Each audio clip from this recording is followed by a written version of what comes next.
ये क्या? जगन्नाथ जी कटहल चुरा के क्यों भाग रहे हैं? जानने के लिए सुनिए ये कथा। माधवदास जी जब पहली बार श्री जगन्नाथपुरी आए थे तो जगन्नाथ जी को देखना तो बहुत दूर की बात। मंदिर को देखते ही उनको लगने लगा कि मैंने अपने जीवन के 21 साल संसार के भोग विलास में लगा दिया और अब इस जीवन का कोई भरोसा नहीं। अगर कल ही मेरी मृत्यु हो गई तो। और इस बात से दुखी होकर चले गए पूरी समुद्र तट पर और बैठ गए मृत्यु पर्यंत तक। मन में बस सोच रहे हैं, मेरे जीवन के 21 साल में मैंने एक बार भी महाप्रभु का दर्शन नहीं किया। सब बोलने लगे, अरे अब तक नहीं आए, अब तो आ गए। माधवदास जी बोले, अगर 21 साल 3 दिन की मेरी आयु हो तो। और ऐसे 3 दिन बीत गए और 3 दिन बाद हमारे महाप्रभु जगन्नाथ व्याकुल हो गए। महाप्रभु जगन्नाथ प्रसाद नहीं पा रहे।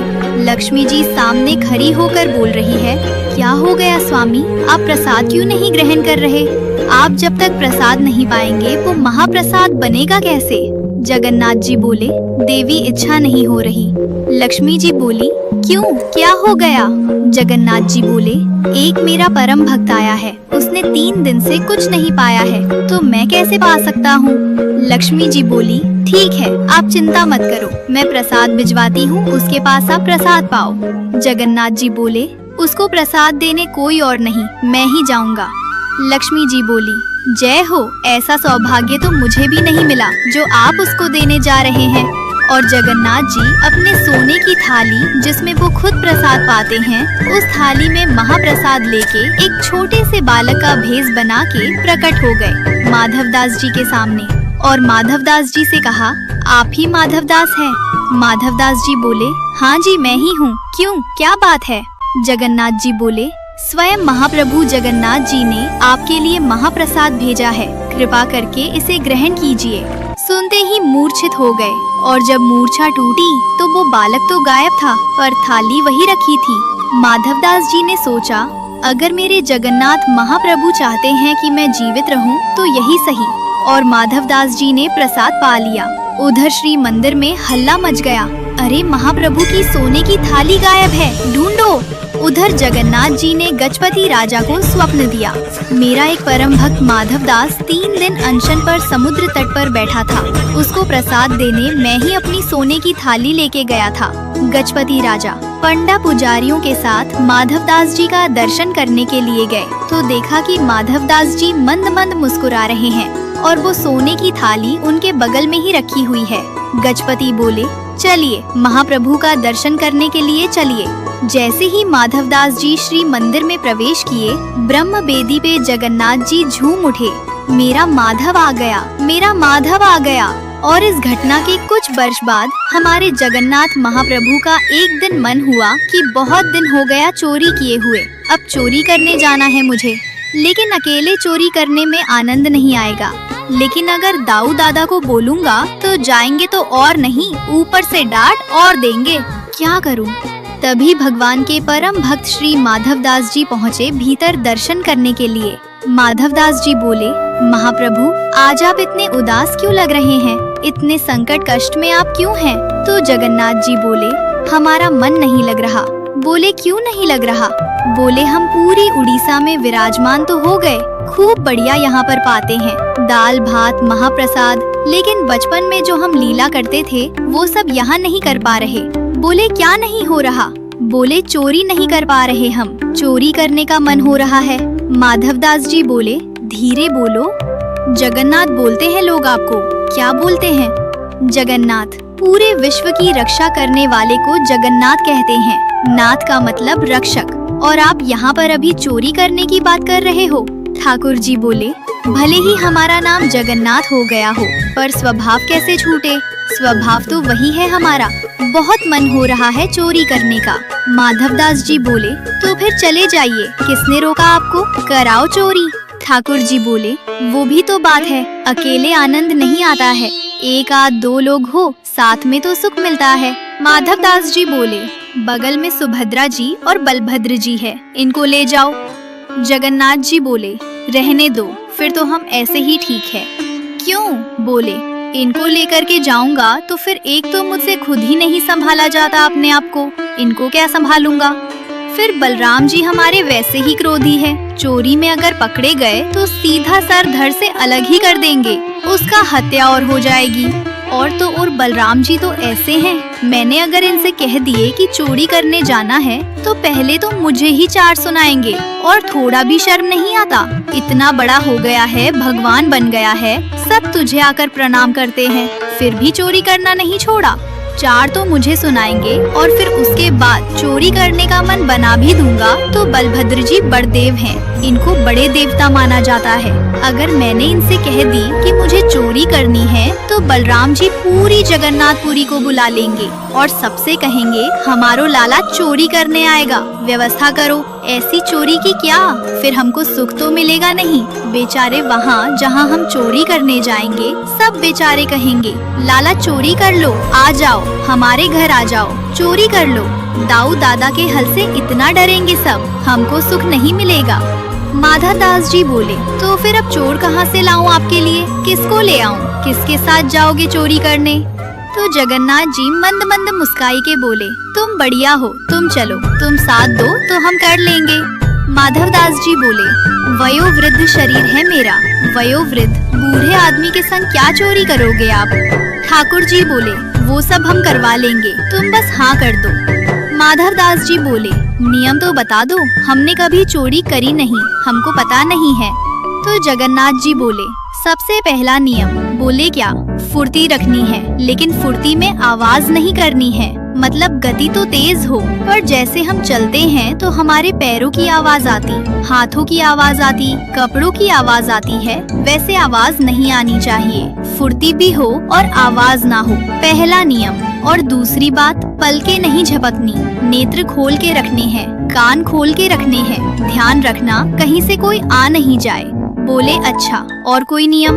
बोले ये दो तुम निभा लेना, बाकी मैं संभाल लूंगा, चलो। माधव दास जी बोले, कहाँ जाएंगे चोरी करने? जगन्नाथ जी बोले, ये जो राजा हैं जगन्नाथपुरी के, इनके बगीचा में खूब सुंदर सुंदर कटहल होते हैं, और देखो ये हमारे लिए भोग लगाने भेजते नहीं हैं, हमको कटहल खाने का मन कर रहा है, कटहल की चोरी करके आएंगे। माधव दास जी बोले, इतना सब कुछ करने की क्या आवश्यकता है, हम राजा जी को पत्र भेज देते हैं, वो कटहल भिजवा देंगे, कल कटहल ही कटहल पाना आप। अरे माधव दास, फिर तुम वही बात कर रहे हो, तुम कटहल मंगाओ, चलो कह दो राजा से कल एक कटहल भेजो। कटहल आया, बोले अब उसकी सब्जी बनाओ, सब्जी बनाओ, अब हमने पा ली, अब तुम पाओ, पा लिया, बोले अब स्वाद मिल गया, बोले हाँ, अब तुम चोरी वाली कटहल का स्वाद देखना, इससे दुगना होगा, अब ये जो सुख मिला है ये फीका लगेगा उसके आगे, इसलिए अब चोरी करने चलो। माधव दास जी बोले, ठीक है, मैं रात में सिंह द्वार पर मिलूंगा। सिंह द्वार पर नहीं, दक्षिण द्वार पर मिलना, दक्षिण द्वार पर। माधव दास जी बाहर प्रतीक्षा कर रहे हैं, रात्रि में ठाकुर जी आए, चुपचाप छोटे से लाला बन गए, बड़े बड़े नेत्र हैं, काले ठाकुर जी और सुंदर एक पोशाक धारण करके आए। माधव दास जी ने अपने कंधे पर बिठा लिया उनको, और श्री जगन्नाथ जी जा रहे हैं चोरी करने। राजा के बगीचा में पहुँचे, जगन्नाथ जी बोले, देखो सामने कटहल का पेड़ है, वहाँ चलो। पहुँच गए बगीचा में, अंदर अंदर जाकर के जगन्नाथ जी उतर गए नीचे। ठाकुर जी बोले, अब ऊपर चढ़ना पड़ेगा, ऊपर से कटहल तोड़नी पड़ेगी। तो माधव दास जी बोले, कौन से पेड़ पर चढ़ना है? अरे धीरे बोलो, कोई सुन लेगा, हम तुमसे पहले ही बोले, धीरे बोलना, क्या चिल्ला रहे हो? जैसे ही माधव दास जी बोले, कौन से पेड़ पर चढ़ना है, तो बगीचे का मालिक उठ गया, बोले, मैं बताता हूँ कौन से पेड़ पर चढ़ना, रुको। डंडा लेकर के आए, कहाँ हो तुम? अब जगन्नाथ जी माधव दास जी को छुपा रहे हैं, बोले कि इतना तेज क्यों बोलते हो, पहले ही कहा था आवाज नहीं करनी, देखो आ रहा है, ढूंढ रहा है हमको। कुछ देर बाद बगीचा का मालिक घूम के चला गया, वो उसको नहीं मिले। माधव दास जी बोले, अब क्या करना है? बोले, देखो पेड़ के ऊपर हम दोनों में से कोई एक चढ़ेगा और नीचे दूसरा, ऐसे करके लपकेगा, गिरेगा तो धम आवाज होगी, फिर से आ जाएगा माली। तो माधव दास जी बोले, आप तो लाला हो, इतना भारी आपका शरीर है, आप खुद ही धम से नहीं गिर जाओ, मैं चढ़ता हूँ ऊपर। ठाकुर जी बोले, तुम चढ़ो, हम पीताम्बरी करके खड़े हैं, हम ले लेंगे गोद में। ऊपर चढ़ गए माधवदास जी और कटहल लेकर के। माधवदास जी ऊपर से चिल्ला के पूछे, कौन सा दूं, ये वाला कि वो वाला? ठाकुर जी बोले, तू खड़े रहे ऊपर ही। इतने में ही बगीचा वाला बोले, मैं बताता हूँ कौन सा। ठाकुर जी तो वहाँ से भाग गए। अब ऊपर से माधवदास जी कटहल गिरा रहे हैं। नीचे धम, अरे ये धम आवाज आ रही है, आप लपक नहीं रहे क्या? नीचे माली बोला, मैं लपकूंगा, आजा नीचे। माधवदास जी नीचे उतर करके आए। बेचारे ठाकुर जी तो भाग गए वहाँ से। माधवदास जी जैसे ही निकल करके नीचे आए, हाथ पांव बांध दिए। बोले, रुक जाओ, तुमको बताते हैं, सुबह होने दो। माधवदास जी इधर उधर देख रहे हैं। किसको ढूंढ रहे हो? बोले, एक और आए थे साथ में, उनको ढूंढ रहा हूँ। हमें तो कोई नहीं दिखा। वो तो अंतर ध्यान हो गए होंगे, सीधे मंदिर में जाकर खड़े हो गए। दूसरे दिन सुबह हुई। राजा को खबर मिली कि हमारे बगीचा में कोई चोर घुसे थे रात को। सुबह सुबह राजा बगीचा घूमने आता था, तो जैसे ही बगीचा में आया तो देखा माधवदास जी पेड़ से लटके पड़े हैं। राजा उनको गुरु मानता था। तुरंत आकर के, अरे गुरुदेव गुरुदेव गुरुदेव, ये कैसी लीला, जल्दी खोलो जल्दी खोलो। माली बोला, इनको नहीं खोलना, ये रात में कटहल चुरा रहे थे यहाँ से। अरे हमारे गुरुजी हैं, खोलो इनको। तुरंत खोला। माधवदास जी के नेत्र सजल है। राजा बोले, गुरुदेव ये कैसा कौतुक, आप मुझे बोल देते, मैं भिजवा देता। माधवदास जी बोले, हमारा शरीर देख करके तुमको लगता है कि हम कटहल खाते होंगे? हमारे अंग में कहीं भी आपको ऐसे लक्षण दिखते हैं? हमारी जीवा इतनी चटोरी होगी कि हमको कटहल की इच्छा हो? तो बोले, हमारे जगन्नाथपुरी में सबसे चटोरे कौन है? बोले, कौन है?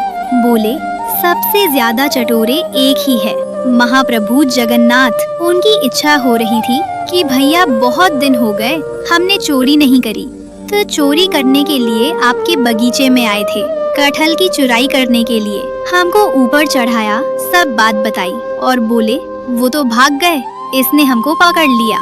राजा के नेत्र सजल हो गए। कितना बड़ा भाग्यशाली हूँ, महाप्रभु जगन्नाथ मेरे बगीचे पर चोरी करने आए और उसी दिन पूरा बगीचा महाप्रभु जगन्नाथ जी के ही नाम कर दिया।